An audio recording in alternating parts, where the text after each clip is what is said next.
If you are feeling like you're doing more than your partner in your romantic partnership, then listen up because I'm going to share some thought-provoking way around balance. So that's today's topic. It's about balance. This may or may not trigger some women, and if it does, if you are triggered, my invitation for you is to just sit with it, because when we are triggered, it means we're often on the verge of a breakthrough. So welcome to episode number 11, part 2 of the Relationship mini-series. I'm your host, Padma Ali of Create Your Vibrant Life podcast.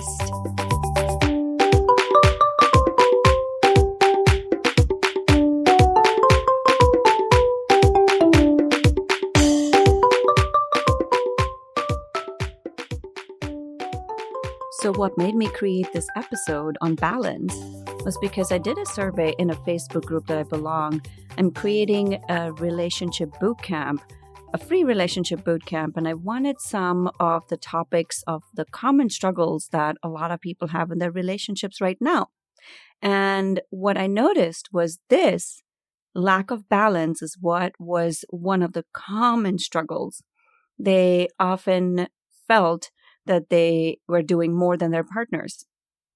And the words like, I'm overwhelmed, I'm tired of carrying most of the burden in the relationship while still trying to work outside the home, care for the kids, be sane. And of course, all of this is happening. I don't know when you'll be listening to this podcast, but right now with the COVID crisis, everybody is stuck at home with most people not having childcare and having to carry all the burdens at the same time. So granted that most of the people who wrote this were women. So there might be a little gender bias here, but this pertains to a lot of women because this is a struggle most women go through. At least that's what I have seen. And I'm actually going to talk about this, and it might be radical for some women to hear this, but stay with me because here's the truth. I'm not here to please you. I'm here to help you get a life of freedom. And if you are like most of my podcast listeners, then you're interested in living a free life. So my job is to give you that. And so even if it triggers you, like I said, please stay with it because it is going to reveal something important for you. And here's the thing, in my 20 plus years of being a successful couples therapist, this is not the first time I've heard women complain, be unhappy about the fact that they are carrying most of the burden in the family. Now, let me just break down what is burden. So that's the word a lot of these women use as well. And what exactly is burden? It is feeling overwhelmed about having to do, and I'm going to put it in quotes, it all. And it's about work, balancing kids, taking care of your own needs, taking care of your partner's needs. And this is what most of my clients and people I've talked to, women I've talked to, have called as burden. Now, have you ever wondered why? Why is that most women, hear my words, right? Most and not all. Most women feel like they're doing way too much and their partners are not. And the COVID situation has amplified it. Like I said before, the words I hear are like overwhelmed, tired, frustrated, angry, annoyed, guilty. Yes, guilty too. And I'll go more into that later. But here's the thing. These are the words I hear. And if that's you, please listen because I have some things to share that will help bring clarity around what you can do to shift those feelings. Because if you're like most people, you don't want to be sitting in those feelings, right? Also, a super, super quick reminder to join the free bootcamp on the 5 skills to improve your romantic relationship. The link is in the show notes, and this is going to be super awesome for you guys. And it's for anyone who is in a relationship, wants to be in one, and it's not gender specific. All right, back to the topic. Are you ready? Are you ready to hear what this radical way of looking at this is? So Balance, mark my words, has nothing to do with shared responsibility. Yes, nothing to do with shared responsibility, but everything to do with identity and beliefs that you carry. It is how you see yourself and the beliefs that you carry about balance and about responsibility. Yeah, this is what most people think balance is about. It's about responsibility, shared responsibility, and communicating that. But I'm here to tell you that balance has nothing to do with that. Let me explain. It also comes down to choice. Let me ask you this, right? If balance was just about shared responsibility and communicating your needs and creating that balance in your life, have you actually created that balance with your partner? Have your needs been met? Do you feel like you have more time to do what you want? Or do you feel like your partner's taken on more of the chores and helping with the kids? If you're like most people who have these feelings about lack of balance, you probably answered no. So before I speak more about identity and beliefs and choices, I do have to say that communication does play a huge role, but only after you've uncovered what is that really about. Let's go back to that question of what does identity and beliefs and choices have to do with balance? And that takes me back to the first question. Why is it that women are the ones who feel like they're doing more than their partners and feeling resentful? Why do most women say that and not men? It's because most women are either programmed to have this identity of being a caretaker, of sacrificing their needs, of not valuing themselves. And here's the piece. They probably don't even recognize that they carry these beliefs or identities. It's not hard to figure this out. Just look at your mothers and your grandmothers and how they live their life and how you are living your life currently. Do you have this feeling of you have to do it all? Or do you have the sense that if you don't do it, no one else will? Do you feel like you have to put your needs in the back burner? And all of this might sting a little bit. And you may be like, that's not true. Like, I don't have the identity of sacrificing my needs. I don't look at myself as a victim in that. And I don't look at myself as I'm choosing to do that. But please just stay with me for a little bit more. I'm going to ask you this as well. This podcast is about a lot of questions. So please keep your journal handy. Have you ever wondered, how did this even happen? How did this even start? I bet when you got into your relationship with your partner, you both didn't say, you woman, have to do more and I'm not going to do much. Or again, it's also a perception, right? Like, this is how you're perceiving it. It may or may not be true. But that's how you perceive it. So let's just go with that scenario it's not like it was blatantly decided, you go do more and I'm not going to do much. I'm sure one day you just woke up feeling overwhelmed and stressed and wondered, like, how the heck did you get here? How the heck did it happen where you're the one you feel really burdened about all the things you're doing? I fully get it. I used to do that. I used to be that way. I used to have an identity of a doer. And the more I did, the more burnt out I got and the more resentful I got. I wanted things a particular way. And if it didn't, I would get resentful towards my husband, towards my kids. I had to stop and ask myself, who asked me to do those things? Did the kids ask me to have a clean house? Did my husband say you need to cook dinner today?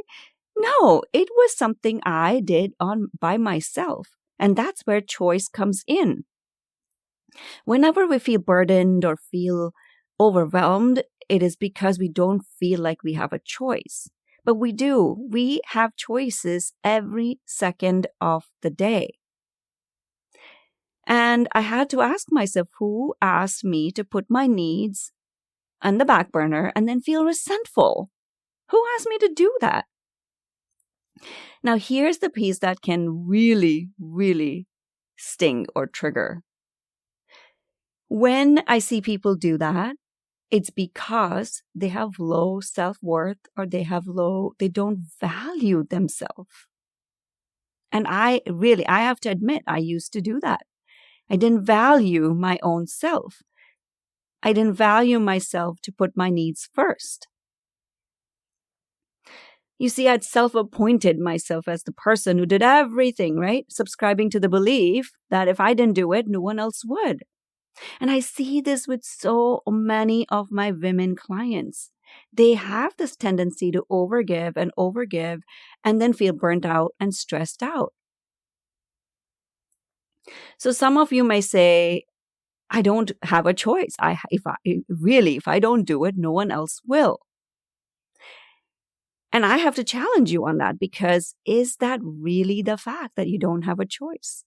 And I'm going to ask you a few questions as part of the transformational takeaways from today's episode. So that will shed some light around all of these things that we've talked about so far. So here's the thing, for transformational takeaway for this week, I'm going to ask you a bunch of questions. So I'm going to invite you to pause this episode, go get your journal and start writing these things down, because this is going to reveal so much about you and your beliefs and your identity and choices, all of the things. Ready for it? All right. Question number 1.